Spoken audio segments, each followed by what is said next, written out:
welcome back. Steve AZ here. Well, as you can see, this is a Ford F150. This is a 1987. And I decided to take a chance on this and purchase it from a gentleman that told me he was coming up a hill and it just quit on him. And he did everything to try and get it started, couldn't, towed it home, changed the ignition module, changed the coil, anything he could think of. And I kind of liked it because it was 6-cylinder, 4-speed, 4x.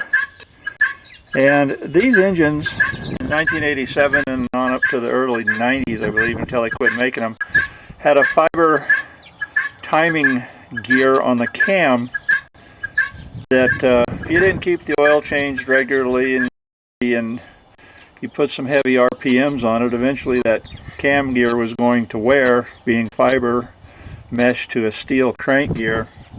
And what would happen is strip a tooth and then it'd go to the next one, and then pretty soon it wouldn't get any teeth. And so when that happens, you would lose spark, of course, timing and everything.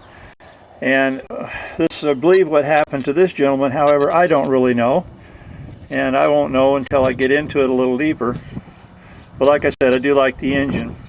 Anyway, after this gentleman had changed all these parts and other things as well, he had the distributor cap off and was cranking it over and noticed that the rotor wasn't turning well. That is a good sign that something is wrong with the timing gear.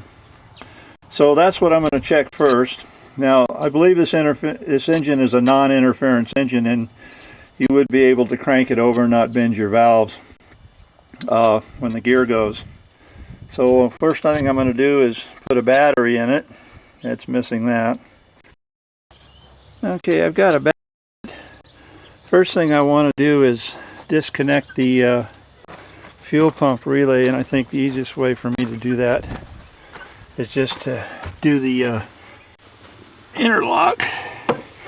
It's a safety thing located under the dash here, and as you can see, I've already disconnected the connector to it, the plug to it right there.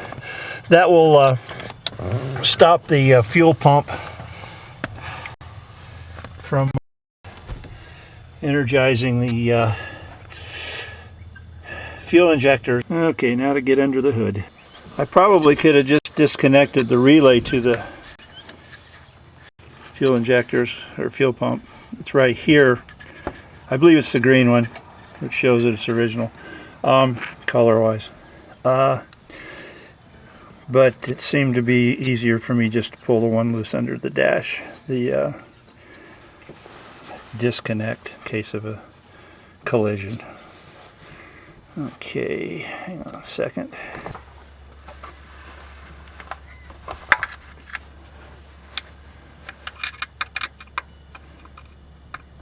Let me see if I can get the cap off.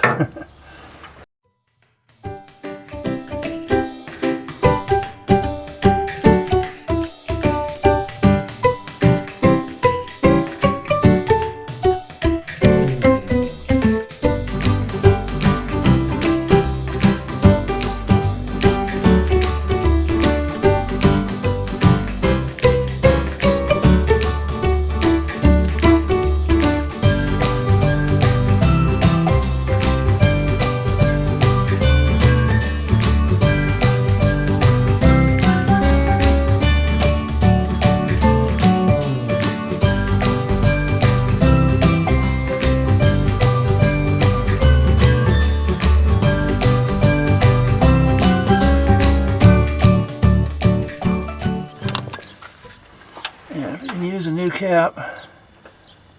Well, that's just wonderful. Well, I know this is not the problem, but this rotor, there's no piece on the end. It's gone. Cool. That's just great. Well, I was going to get a new one anyway, but for crying out loud.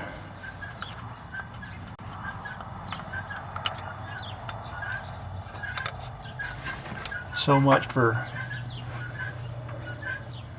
putting new ones in there.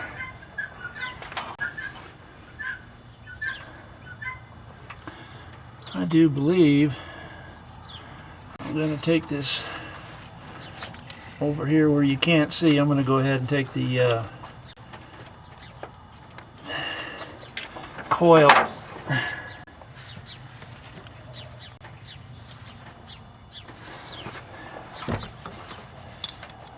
coil wire off. It'd be easier than unplugging the whole darn thing, that's for sure. But then I'm still going to have a hot area there. I'm going to go ahead and unplug the coil. I realize you probably can't see this. I'm just off to the left of the camera. But I'll bring the camera around and show you what I did. Okay.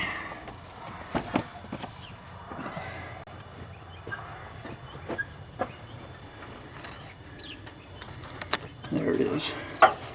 Okay, this is the coil wire, or coil connector.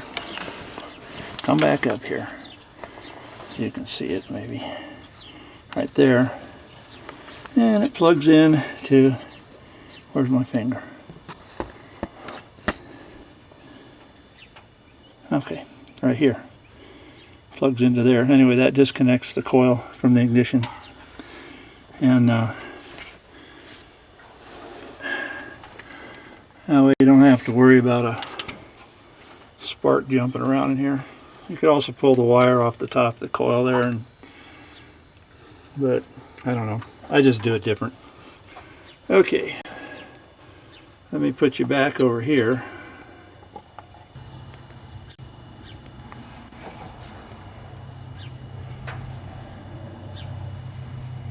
I need to get in the truck and bump the starter over, see if that rotor turns. That's what I'm going to do now.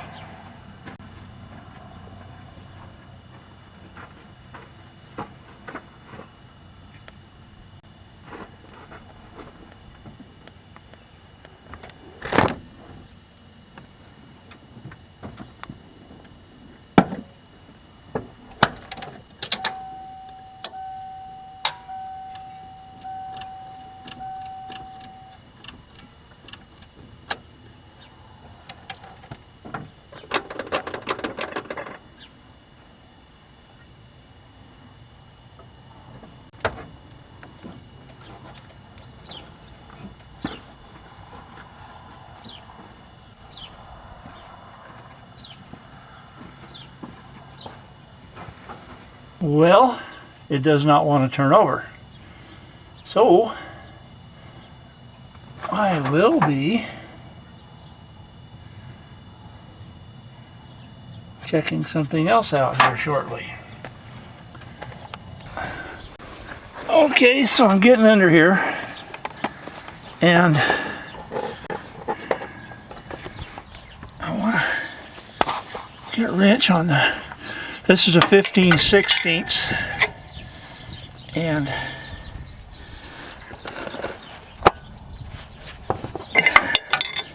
it is turning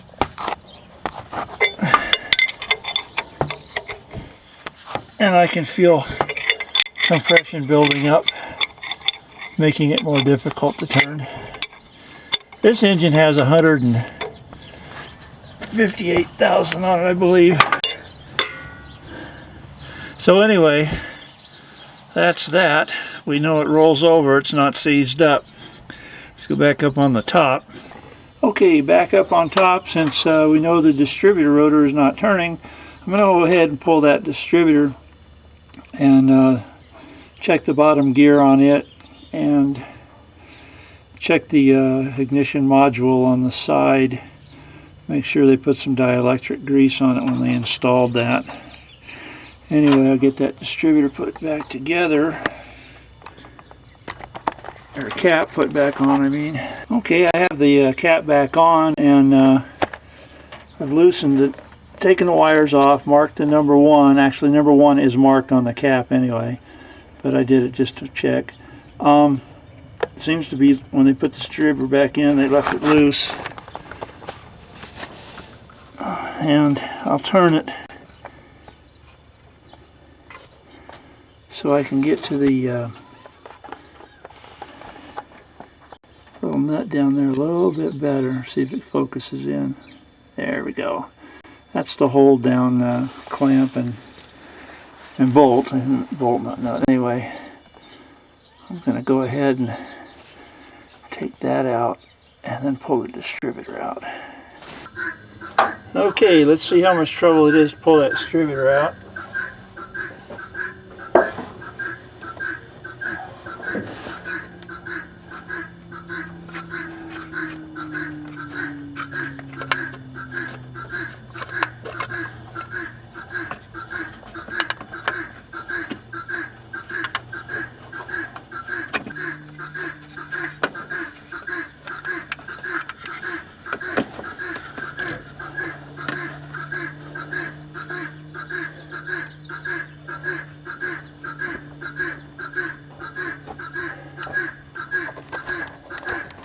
There's a big hole there. I'm going to put a rag in that. First I want to show you the distributor. All kind of gunky. The gear on there looks okay. Main thing is that oil seal ring there. Make sure it's not leaking. Alrighty then. We'll clean that up, lubricate it before we put it back in. Okay, got a rag down in the hole there so nothing can fall in there or drop something in there. I'm almost sure I need to take the front cover off here for the engine and go for that fiber timing gear I believe is stripped. So in order to do that I have to drain the radiator, and the petcock is down there. Take the upper hose off and take the lower hose off, which is down there. So that hose got to come off. Then I have to take this fan shroud off right here. Looks like a bolt there and a bolt there, and set it back so I can take the radiator mounts loose, which is one is here, and it probably sits in a trough in the bottom. Yeah, okay, so I can pull the radiator out once I put this shroud back. Then I can take the shroud off and I'll be able to get to this fan and fan clutch, remove it, and begin tearing the front part of the engine, the flywheel damper pulley. I don't think I have to do the water pump, but we'll see. And while I'm up here, I might as well just take this serpentine belt loose entirely as well. So, that's where we are now. Well, I've got it draining. The truck is on an incline, and it's not draining all in one spot. The main thing is to keep the animals away from what you're catching, because it's got a sweet taste to it and it will kill them. So, took the radiator cap off with some difficulty, and this was kind of stepped down, so makes me wonder if they had sealed it or something. I don't know, probably. I will find out, but now looks like I need another radiator cap. Okay.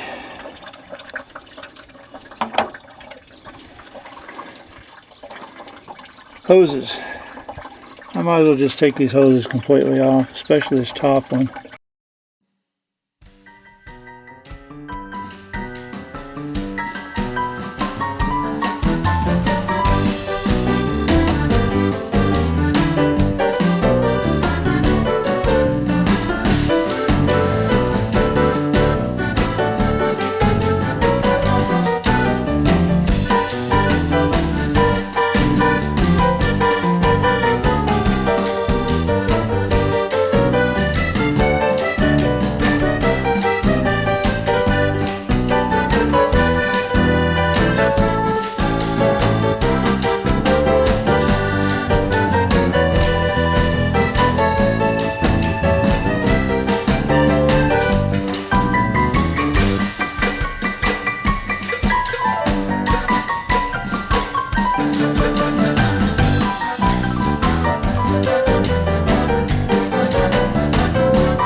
Okay, while it's draining, I think I will just go and, oh look, same size, 5/16. Take these shroud bolts loose, because I have to get under the vehicle, looks like, to get that one clamp. And it's a little wet down there right now.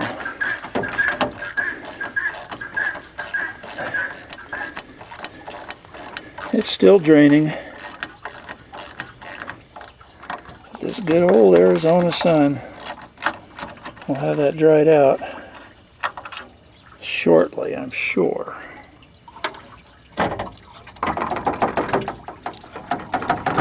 There's one. I'm going to put these bolts back in their holes.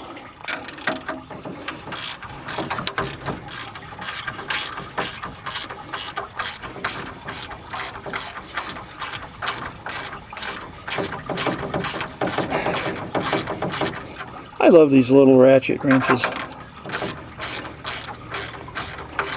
You don't want to break things loose with them if they're really tight.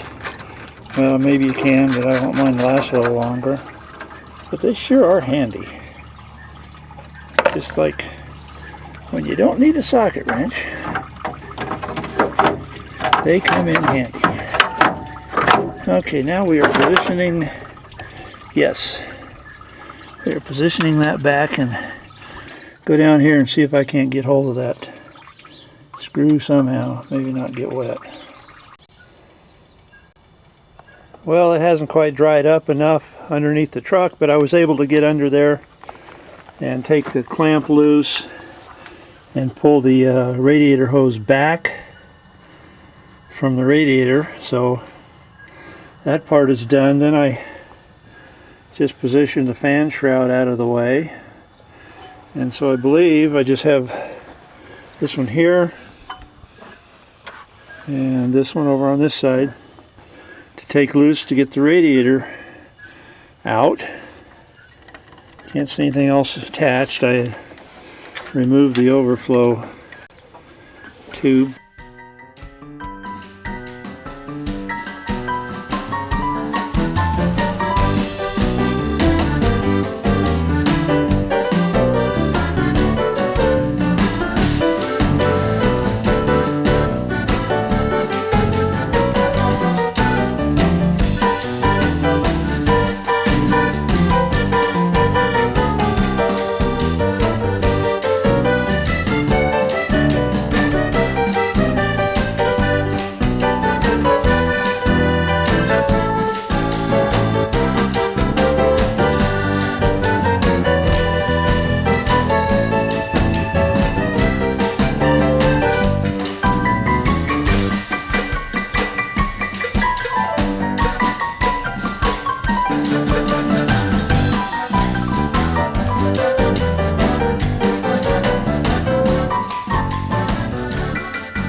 Now the radiator should just lift right on out.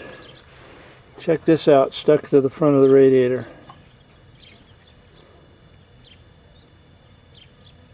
Wow. That's the third one of those. One on the distributor, one in a box, and one in the front of the radiator. Sheesh. Okay, later radiator should lift out.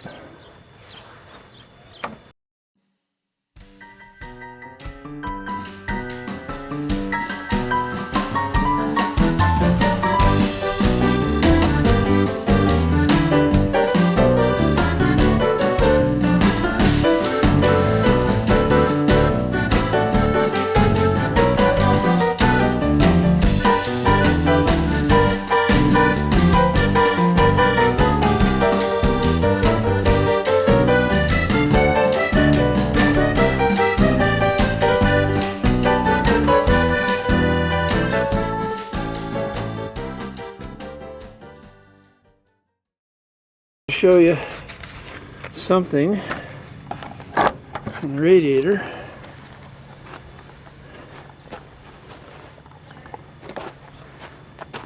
that is a sign of the fan clutch coming into the radiator.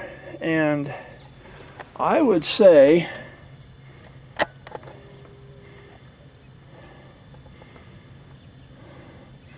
that they probably used a little stop leak to seal up a couple of these tubes here. I want to take this serpentine belt off, and I have a diagram on the hood here that shows you how the belt goes back on with air conditioning or without air conditioning. Diagram on the...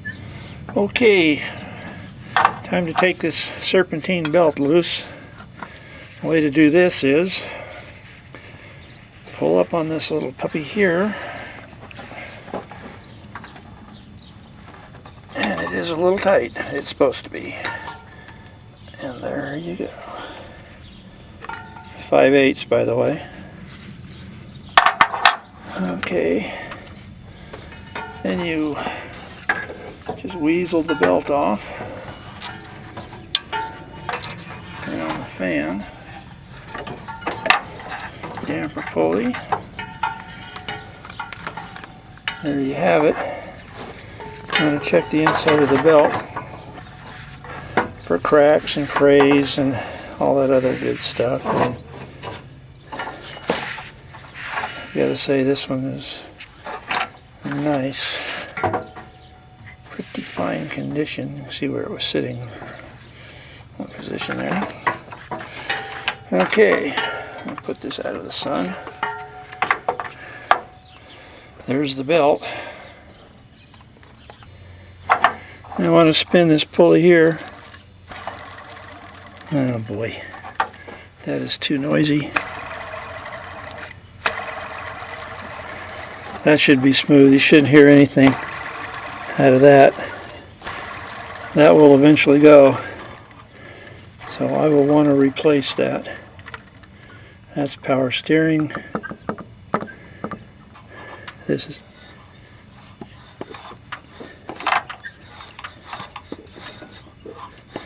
the air conditioner I'm playing with now. Here, power steering. Anyway, it looked fine. The air conditioning, that's fine. Water pump.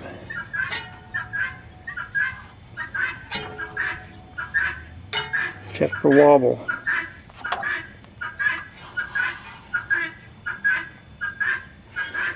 I would say the water pump is good.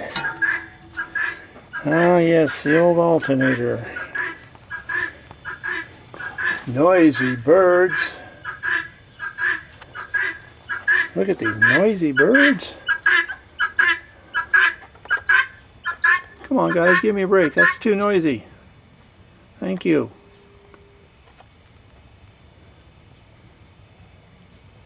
Those are guinea fowl, if you don't already know. They're good on bugs. They're free-ranging birds. And they are noisy. Okay, back to the task at hand. They're wanting me to go give them something. Smog pump. I was going to do the alternator. Here we go.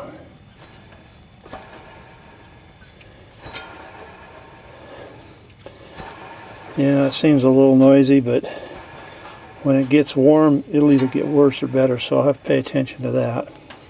And then the air pump, which I detest.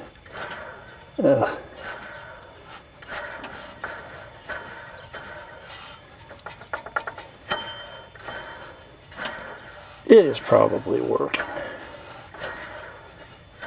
If that noise gets any louder, though, I wish it was a little quieter. But moving right along, I have got the tools now to take the fan clutch off with. And there they are. This piece here fits down over the bolt on the pulley there.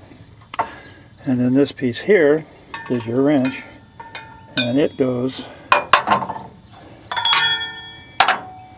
over this nut. Need to attach breaker bars to both ends of these to give more leverage. Now this nut here is put on with anywhere from, I think the book says 30 to 100 foot-pounds. So, and it also says that this nut can either be clockwise or counterclockwise to remove. So I'm going to set a torque wrench on this end right here, set it at 100, and I'll try it one way, and then if that doesn't work I'll try it another way.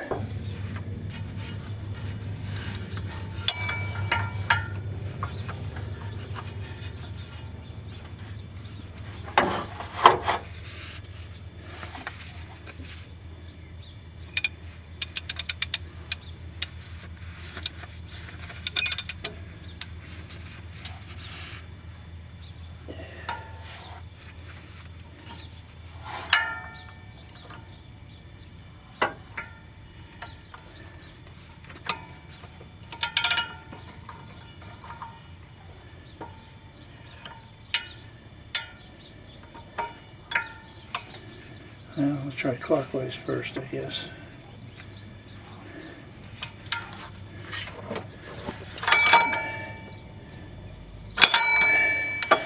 This is going to be a lot of fun. I can see that right away. Well, I hope this is recording. I'm trying to go counterclockwise right now. There it goes. Okay. It broke free pretty easily, actually. You can see that. But anyway, it broke free very easily. Okay. And it was counterclockwise.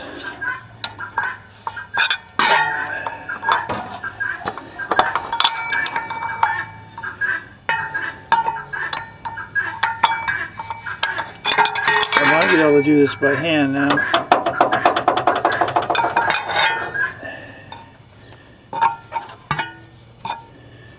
I think, yeah, okay.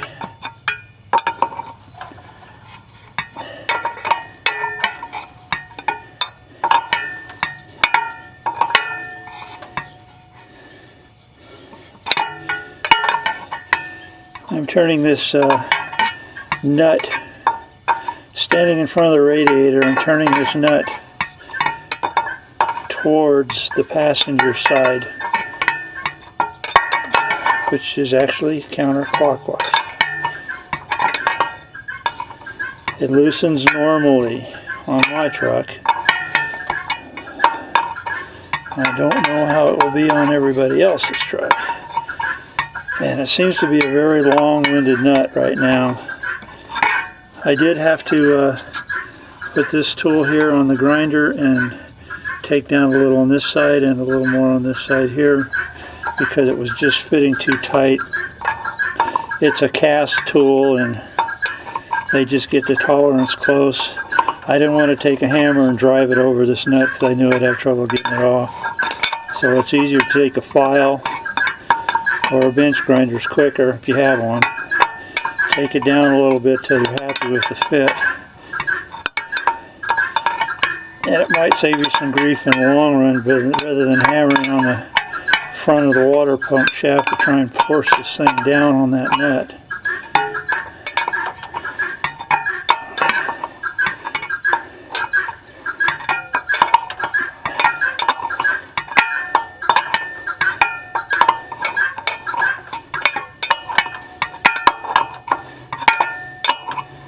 God, I don't want this to fall in front of the radiator. They suggest putting a piece of, actually this is not the radiator in front of me, it's the condenser for the air conditioning. You might want to put a piece of cardboard in front. Oh, see, I caught it just in time. I did not hurt anything. Very good, Steve. Okay, now I'm going to take this pulley off here, water pump pulley, and then it's just 4 bolts. It's very easy to do. we're going to go down to this little cover right here I cleaned up, and we're going to remove this damper pulley first on the front of the crank so we can get to this cover and remove it. So, be right back.